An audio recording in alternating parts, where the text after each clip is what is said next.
Well, hi there. I'm Black Bright and I'm in my car because they've my broadband, no signal at all. So I've resorted to my car. Otherwise, I don't know how long it's going to be before I get online. But rather than think of conspiracy theories, I've just decided to do it in my car and hope for the best.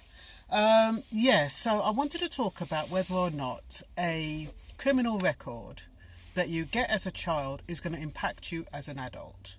Technically it shouldn't, because once a criminal conviction is spent, you don't have to disclose it and it's over and done with. But there are situations where no matter how many years pass, you're always going to have a criminal record. That's for things like murder, child abduction, terrorism, sexual offences. Those kind of convictions don't get spent. Now you have like regular offences, they can be on your record for about 5 years. You can have, if you're over 18, rather than try to memorise it, I'm going to let you know what it says. Most criminal convictions take less than 5 years before they're spent, unless they're really serious. Motoring offences, things not like driving while under the influence or reckless driving, they carry more years before they are spent. But the basic motoring offences are cleared after 5 years. If you've done a prison term for more than 2 years, it's 10 years before it's spent. And if you've done a prison term for 2 to 5 years, it could be 20 years before it's spent. Now, a 22-year-old gentleman, he was offered social housing. He was offered a flat, beautiful flat, and he went to the place and he was just about to be given the key when the council officer said to him, "Have you got any convictions?" And he said yes, but he didn't tell them that the conviction was spent, and he didn't realise he didn't have to disclose that conviction once it was spent. And they're not supposed to discriminate against spent convictions, but because they didn't know at the time, they held back the key. He lost the property. Now, he's fortunate enough to have a solicitor. They're appealing it. He is going to get another flat, but he's lost that one. Goodness knows how long it's going to take for him to get another one, and whether or not what kind of area they're going to put him in and what kind of flat, now that they know he's had a criminal conviction. So the first thing is, if you've got a spent conviction, you do not have to disclose it. Okay, regardless of what they say to you, you don't have to disclose it. There are certain situations, like for jobs, like if it's to do with safeguarding, you will have to disclose it. Anything to do with children, vulnerable adults, those kind of things, working for the police, working for the hospital. I think I said working with children. Those kind of things, you of course, you have to disclose it. But the ordinary office job or whatever like that, you don't have to disclose it once it's spent. Now, there are over 11 million people who have a criminal record. That's a hell of a lot of people to be affected. If some people, I mean, going to the States, you can't even get in if you've got a criminal record. So that's a big thing. So it's not to be taken lightly. And sometimes you think, okay, I had a conviction when I was a kid, when I was under 18. Is it going to bite me on the bum as an adult? It all depends. It really depends on how pernickety, it's not supposed to, but it all depends on how pernickety the person who you're dealing with is, and whether or not they're going to go with the rules or they're not going to go with the rules. Technically, they're not supposed to discriminate, but we all know that I think 75% of employers will not take on an ex-convict. They just won't take them on. And I guess as far as they're concerned, that person can't be trusted. They don't want that person in their space. They feel as though it's unsafe, and regardless of what the conviction is, some people just don't get a second chance. They should be given a second chance, but they just don't get one. What else was I going to say? There's a company, it's an organisation called Greggs and Timpson. If you've got a criminal record, they actually work with people who have convictions to get jobs. So that's a good name to remember, Greggs and Timpson. They help people turn their lives around who've got convictions, and they give help. They know the kind of organisations who are going to recruit ex-offenders.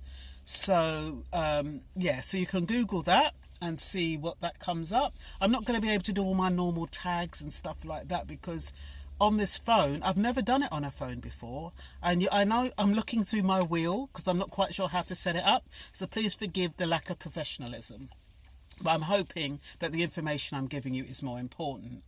What else was I going to say? If you're a sex offender, you need to notify the police 7 days in advance of travel. Probably you won't even be able to get through once you do, but I'm not quite sure.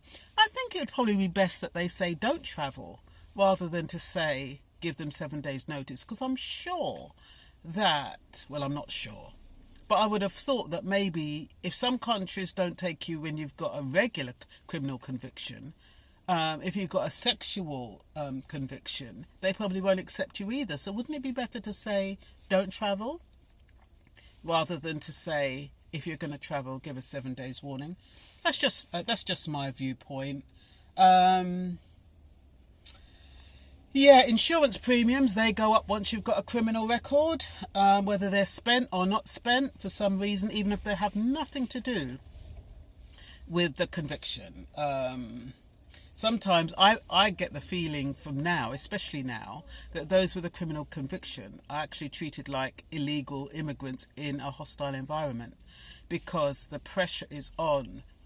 Difficult to get housing, difficult to get jobs, you can't travel. So what's the difference?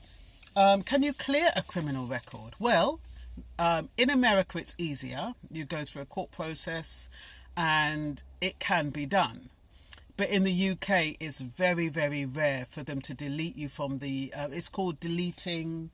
the record deleting process. It's very, very difficult, very, very rare for them to clear a criminal record and to delete those fingerprints. I can't even imagine them doing it. I think you'd have to wait until expungement, which is what they call it in America. In other words, wait for it to be cleared. Some offences, like I said, are never cleared, like murder, sexual offences, terrorism, child abduction, and custodial sentences over 2.5 years. They're never cleared, so they're never unspent. If you spent more than 2.5 years in prison, you're always going to have that on your record.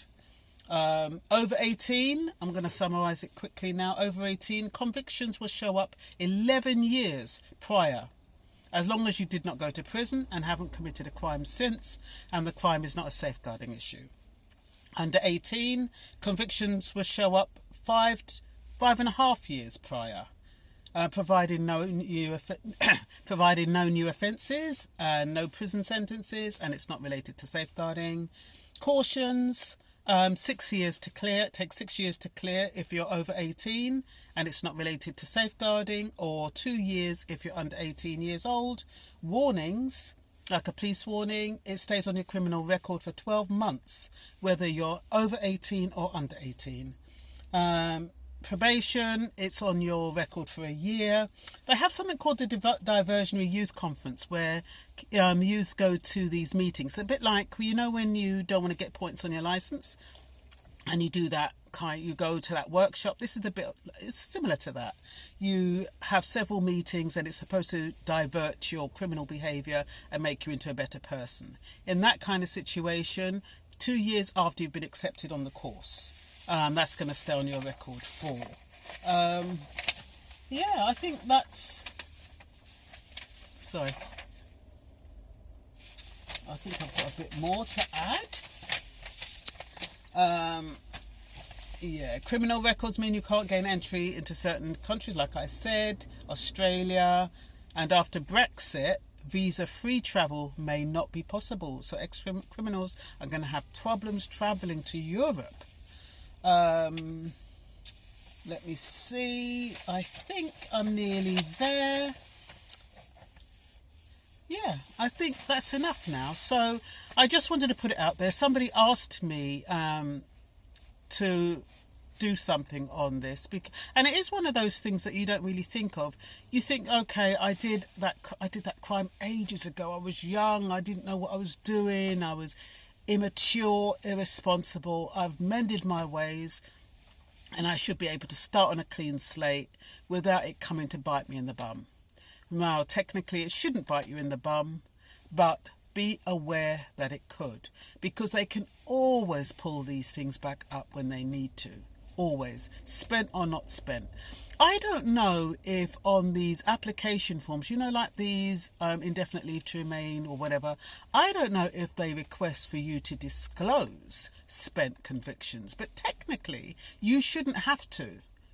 And it's unlawful for them to discriminate. So I don't know. I think you ought to look into that, because technically, once it's spent, it's wiped off. You get a chance to start over.